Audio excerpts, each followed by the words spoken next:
ಅಮೋಘ್ ವಾರ್ತೆಗೆ ಸ್ವಾಗತ. ನಾನು ರಮ್ಯಾ. ಶನಿವಾರ ಮತ್ತು ಭಾನುವಾರ 2 ದಿನಗಳಂದು ಬೆಂಗಳೂರಿನಲ್ಲಿ ಅಖಿಲ ಕರ್ನಾಟಕ ಬ್ರಾಹ್ಮಣ ಮಹಾಸಭಾ ಸುವರ್ಣ ಸಂಭ್ರಮ ಹಾಗೂ ರಾಜ್ಯಮಟ್ಟದ ಬ್ರಾಹ್ಮಣರ ಬೃಹತ್ ಸಮ್ಮೇಳನ ನಡೆಯಲಿದೆ. ಬೆಂಗಳೂರಿನ ಅರಮನೆ ಮೈದಾನದಲ್ಲಿ ನಡೆಯಲಿರುವ ಬೃಹತ್ ಬ್ರಾಹ್ಮಣ ಸಮ್ಮೇಳನಕ್ಕೆ 2 ಲಕ್ಷಕ್ಕೂ ಅಧಿಕ ವಿಪ್ರ ಬಾಂಧವರು ಸೇರಲಿದ್ದು, ತುಮಕೂರು ಜಿಲ್ಲೆಯಿಂದ 2,000ಕ್ಕೂ ಹೆಚ್ಚು ಮಂದಿ ಭಾಗವಹಿಸಲಿದ್ದಾರೆ ಎಂದು ಜಿಲ್ಲಾ ಬ್ರಾಹ್ಮಣ ಸಭಾ ಅಧ್ಯಕ್ಷ ಚಂದ್ರಶೇಖರ್ ತಿಳಿಸಿದರು. ನಮಸ್ಕಾರ ಎಲ್ರಿಗೂ. ನಾನು ಚಂದ್ರಶೇಖರ್ ಅಂದ್ಬಿಟ್ಟು ತುಮಕೂರು ಜಿಲ್ಲಾ ಬ್ರಾಹ್ಮಣ ಸಭಾದ ಅಧ್ಯಕ್ಷ. ಅಖಿಲ ಕರ್ನಾಟಕ ಬ್ರಾಹ್ಮಣ ಸಭಾಯಿಂದ ಸುವರ್ಣ ಮಹೋತ್ಸವದ ಒಂದು ಆಚರಣೆಯನ್ನು ಆಚರಿಸ್ತಾ ಇದ್ದಾರೆ.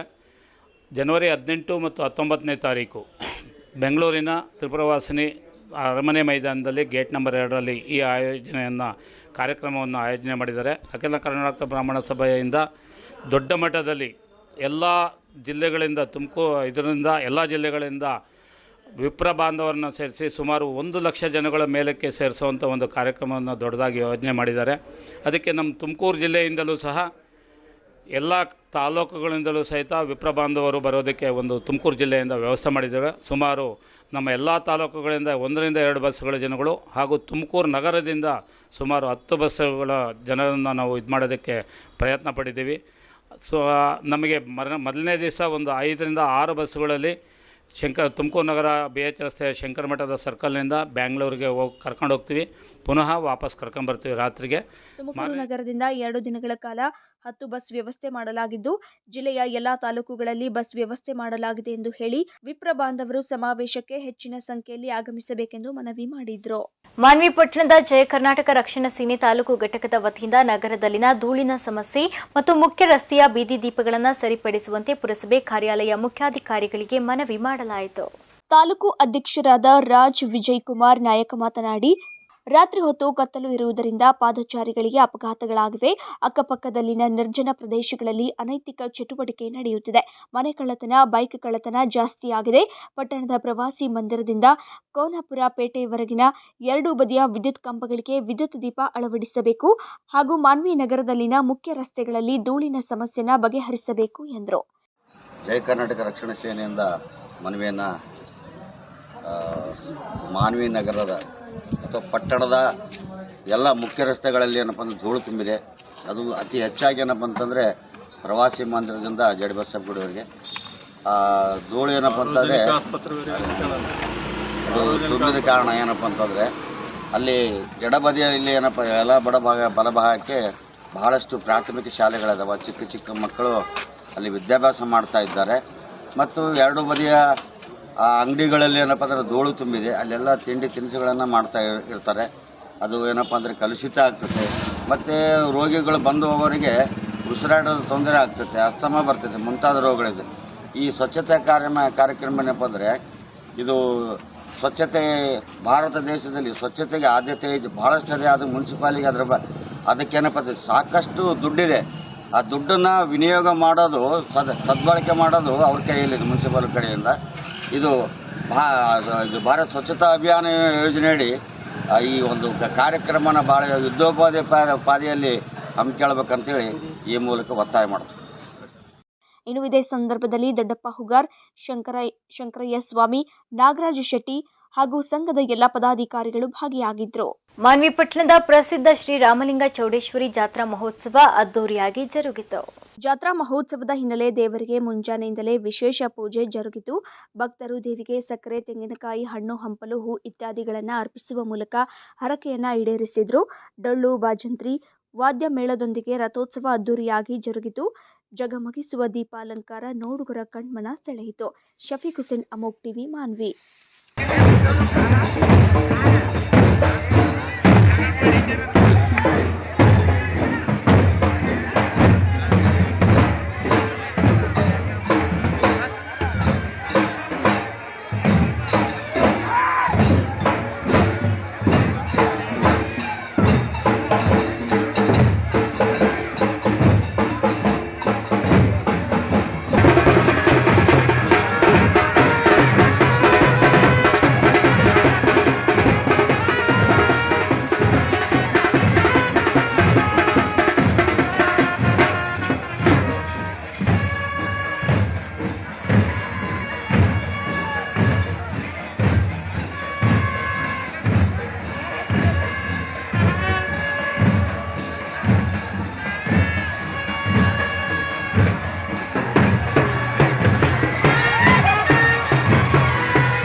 ಮಧುಗಿರಿಯಲ್ಲಿ ಸೈಬರ್ ಕ್ರೈಂ ನಿಯಂತ್ರಣಕ್ಕೆ 1930 ಮತ್ತು ಅಪರಾಧಗಳನ್ನು ತಡೆಗಟ್ಟುವ ಸಲುವಾಗಿ 112 ಬಳಸುವಂತೆ ಸಾರ್ವಜನಿಕರಿಗೆ ಡಿವೈಎಸ್ಪಿ ಮಂಜುನಾಥ್ ತಿಳಿಸಿದರು.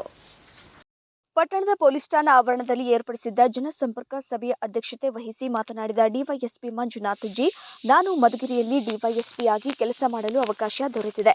ಸಾರ್ವಜನಿಕ ಸಭೆಯಲ್ಲಿ ಕೇಳಿ ಬಂದಂತಹ ದೂರುಗಳನ್ನು ಆಲಿಸಿದ್ದು, ಟ್ರಾಫಿಕ್ ಸಮಸ್ಯೆ, ಬೈಪಾಸ್ ರಸ್ತೆಯಲ್ಲಿ ಬೈಕ್ ವೀಲಿಂಗ್, ರಸ್ತೆ ಸುರಕ್ಷತಾ ಬಗ್ಗೆ, ವಿದ್ಯಾರ್ಥಿನಿಯರನ್ನ ಚುಡಾಯಿಸುವುದರ ಬಗ್ಗೆ ಹಾಗೂ ಹಲವು ಇಲಾಖೆಗಳಿಂದ ಆಗಬೇಕಾದ ಕೆಲಸಗಳ ಬಗ್ಗೆಯೂ ಸಹ ಕ್ರಮ ಕೈಗೊಳ್ಳುವುದಾಗಿ ತಿಳಿಸಿದರು. ಅದಕ್ಕೋಸ್ಕರ ನಾವು 112 ವ್ಯವಸ್ಥೆ ತಂದಿದ್ದೀವಿ. ಈ ಮಧುಗಿರಿ ತಾಲೂಕಲ್ಲೇ ಎರಡು ವೆಹಿಕಲ್ ಇದೆ 112.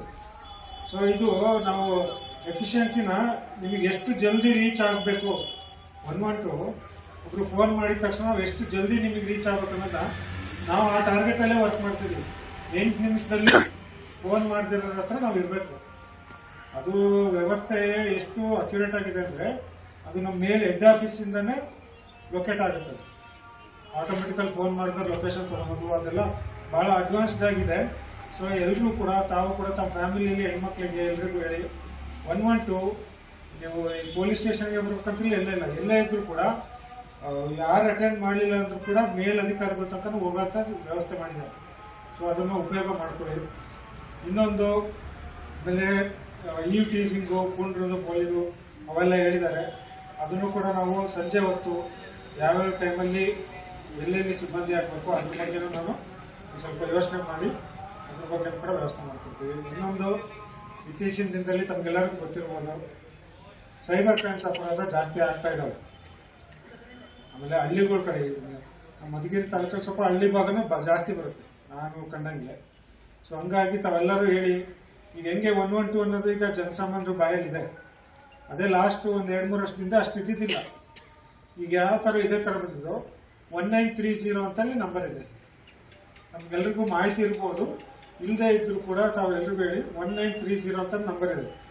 ಈಗ 112 ಹೆಂಗೆ ನಾವು ರೆಸ್ಪಾಂಡ್ ಮಾಡ್ತೀವೋ, ಈಗ 1930ರಲ್ಲಿ ನೀವು ಫೋನ್ ಮಾಡಿ ನಿಮ್ದು ಏನೋ ಮಿಸ್ಟೇಕ್ ಆಗಿ ಹಣ ಕಟ್ಟಾಗಿರುತ್ತೆ, ನೀವು ಇಮಿಡಿಯೇಟ್ ಸೆಕೆಂಡಲ್ಲೇ ನೀವು ಆ ನಂಬರಿಗೆ ಕಾಲ್ ಮಾಡಿ ಹೇಳ್ತಿರೋ ನಿಮ್ದು ಹಣನ ಅಲ್ಲೇ ಫ್ರೀಸ್ ಮಾಡ್ತಾರೆ.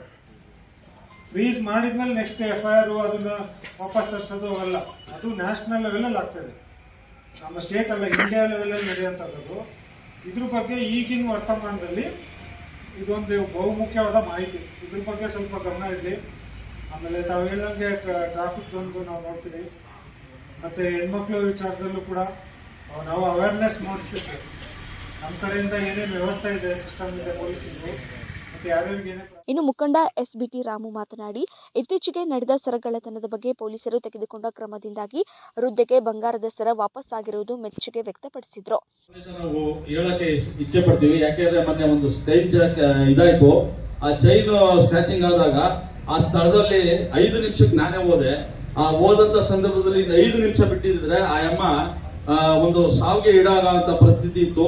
ತಕ್ಷಣ ನಾನು ಸಾಹೇಬ್ರು ಫೋನ್ ಮಾಡಿದೆ. ಫೋನ್ ಮಾಡಿದ್ದು 5 ನಿಮಿಷಕ್ಕೆ ಅವರು ನಮ್ಮ ಹನುಮಂತರಾಯಪ್ಪ ಸಾಹೇಬ್ರು ASI ಅವ್ರಿಗೆ ಕಳಿಸಿದ್ರು. ಸಬ್ ಇನ್ಸ್ಪೆಕ್ಟರ್ ಫೋನ್ ಮಾಡಿದೆ, ಹಾಗೂ ಸಬ್ ಇನ್ಸ್ಪೆಕ್ಟರ್ ಫೋನ್ ಮಾಡಿದೆ.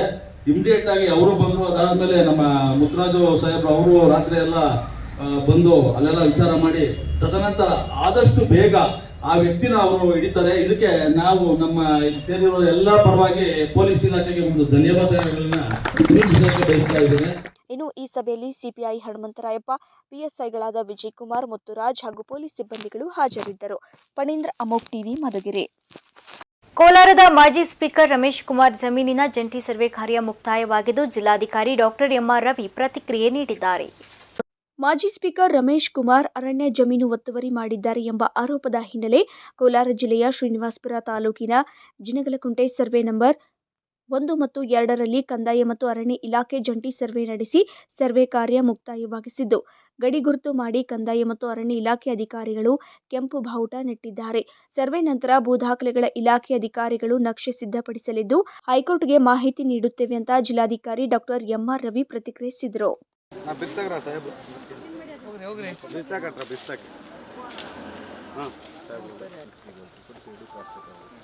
ಅಲ್ಲಿದು ಆರ್ಟಿಫಿಷಿಯಲ್ ಕನ್ಫರ್ಮ್ ಮಾಡ್ಕೊಂಡು ನಾವು ಮಾಡಿ ಲೆಕ್ಕ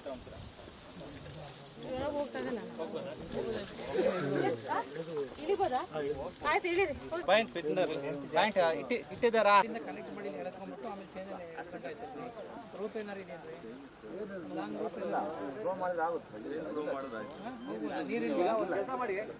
ಇಲ್ಲಾರು ಹೋಗ್ಬೋದು. ಕೆಲಸ ಮಾಡ್ರಿ, ಒಂದು ಕಡ್ಡಿ ಹಾಕ್ರಿ, ಪ್ಯಾಂಟು ಹೋಗಂಗಿದ್ರ ಹಂಗ ಹೋಗ್ರಿ.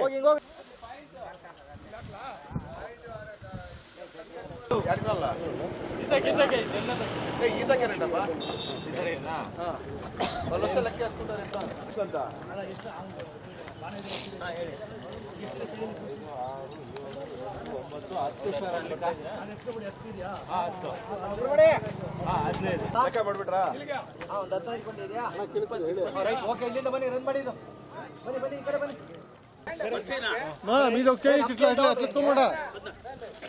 ಗುಬ್ಬಿ ತಾಲೂಕಿನ ಬೆಟ್ಟದಹಳ್ಳಿ ಪ್ರಾಥಮಿಕ ಕೃಷಿ ಪತ್ತಿನ ಸಹಕಾರ ಸಂಘದ ಚುನಾವಣೆ ನಡೆದಿದ್ದು ಅಧ್ಯಕ್ಷರಾಗಿ ಕುಮಾರಯ್ಯ, ಉಪಾಧ್ಯಕ್ಷರಾಗಿ ತೇವಡೆಹಳ್ಳಿ ಈಶ್ವರಯ್ಯ ಅವಿರೋಧವಾಗಿ ಆಯ್ಕೆಯಾಗಿದ್ದಾರೆ.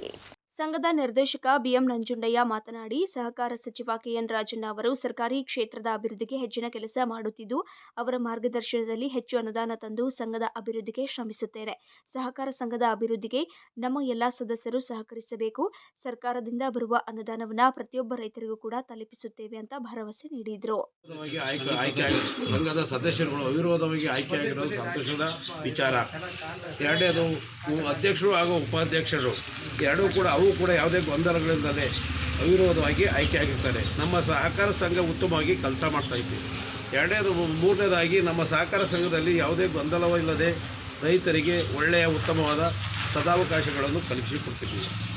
ಮುಂದೇನೂ ಕೂಡ ನಮ್ಮ ರೈತರಿಗೆ ಸಮಯದಲ್ಲಿ ಸಹಕಾರ ಸಚಿವರಾದಂಥ ಕೆಎನ್ ರಾಜಣ್ಣನವರು, ಕರ್ನಾಟಕ ಸರ್ಕಾರ ಇವರ ಅನುಪಸ್ಥಿತಿ ಸಹಕಾರದಿಂದ ನಾವಿನ್ನೂ ರೈತರಿಗೆ ಹೆಚ್ಚಿನ ಸಹಾಯ ಮಾಡಬೇಕಂತ ನಮ್ಮ ಸಹಕಾರ ಸಂಘದ ಎಲ್ಲ ನಿರ್ದೇಶಕರು, ಅಧ್ಯಕ್ಷರುಗಳು ಎಲ್ಲರೂ ವಿನಂತಿಸಿಕೊಳ್ಳುತ್ತೇವೆ.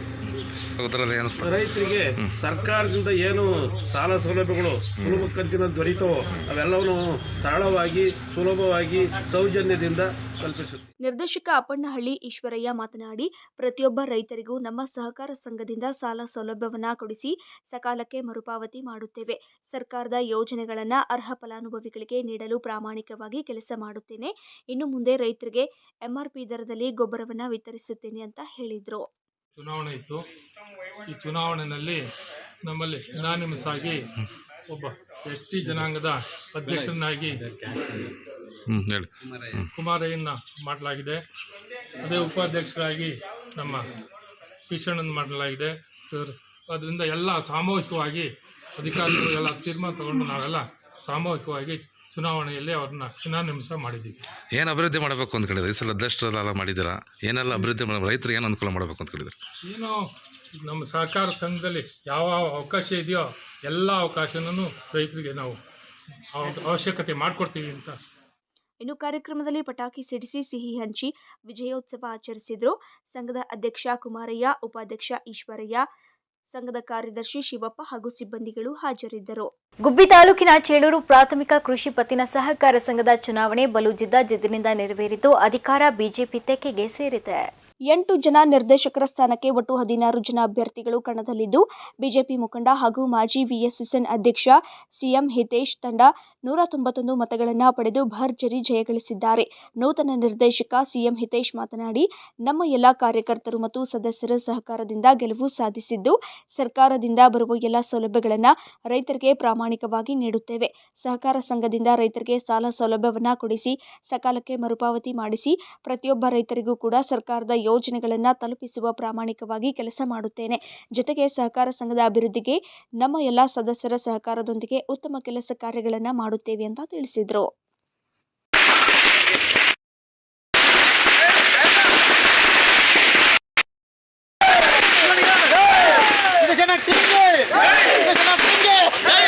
ಕಾಲೇಜಿನಲ್ಲಿ ಪರೀಕ್ಷೆ ಮುಗಿಸಿ ಹೊರಬಂದು ಮೈದಾನದಲ್ಲಿ ಆಟ ಆಡುತ್ತಿದ್ದ ವಿದ್ಯಾರ್ಥಿ ಹೃದಯಾಘಾತದಿಂದ ಸಾವನ್ನಪ್ಪಿರುವ ಘಟನೆ ಗುಬ್ಬಿ ಪಟ್ಟಣದಲ್ಲಿ ನಡೆದಿದೆ. ಗುಬ್ಬಿ ತಾಲೂಕಿನ ವಿನಾಯಕ ಕಾಲೇಜಿನಲ್ಲಿ ಪ್ರಥಮ PUC ವ್ಯಾಸಂಗ ಮಾಡುತ್ತಿದ್ದ ವಿದ್ಯಾರ್ಥಿ ಶಮಂತ್ ಉತ್ತಮ ಕಬಡ್ಡಿ ಕ್ರೀಡಾಪಟು ಎಂಬ ಹೆಸರು ಪಡೆದಿದ್ದು, ಪರೀಕ್ಷೆ ಮುಗಿಸಿ ಮೈದಾನದಲ್ಲಿ ತನ್ನ ಸ್ನೇಹಿತರೊಂದಿಗೆ ಆಟ ಆಡುತ್ತಲೇ ಕುಸಿದು ಬಿದ್ದಿದ್ದಾನೆ.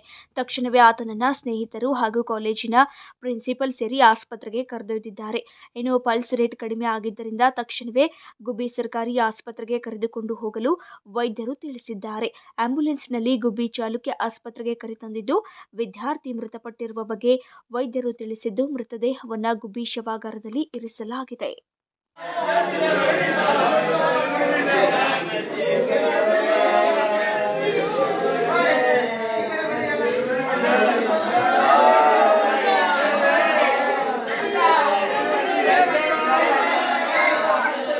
ಸ್ಟೂಡೆಂಟ್ಸು ಬಿದ್ದೋಗ್ತಿದ್ದಾಗೆ ನಾವು ಆಫೀಸಲ್ಲಿದ್ದವ್ರಿಗೆ ಇಮ್ಮಿಡಿಯೇಟಾಗಿ ವಿತಿನ್ ಸೆಕೆಂಡ್ಸಲ್ಲಿ ತಿಳಿಸಿದ್ರು. ನಾವೆಲ್ಲ ಲೆಕ್ಚರರ್ಸು ಬಂದ್ವಿ. 2 ನಿಮಿಷದೊಳಗಡೆ ಗುಬ್ಬಿ ಇದು ಗೌರ್ಮೆಂಟು ನಿಟ್ಟೂರು ಆಸ್ಪತ್ರೆಗೆ ಕರ್ಕೊಂಡು ಬಂದ್ವಿ.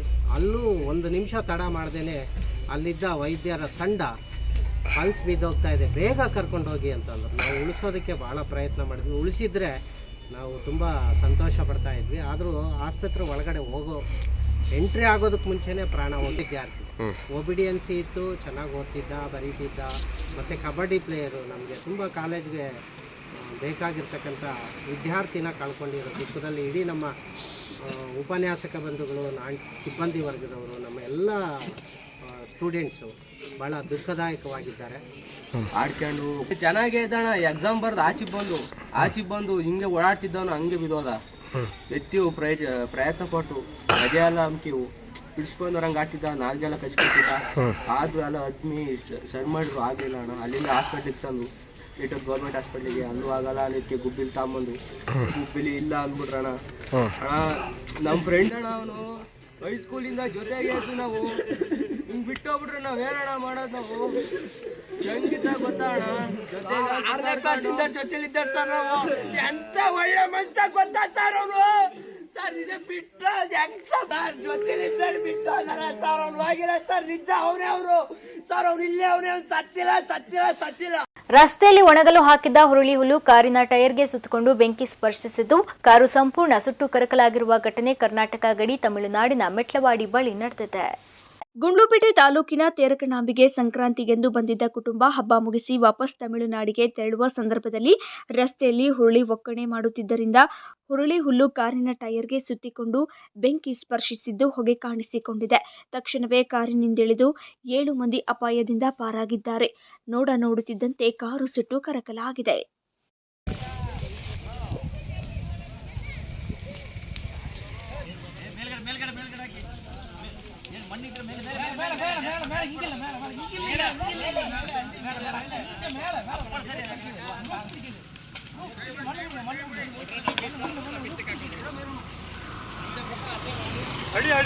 ಅಡಿಲಿ ರಾಕಿ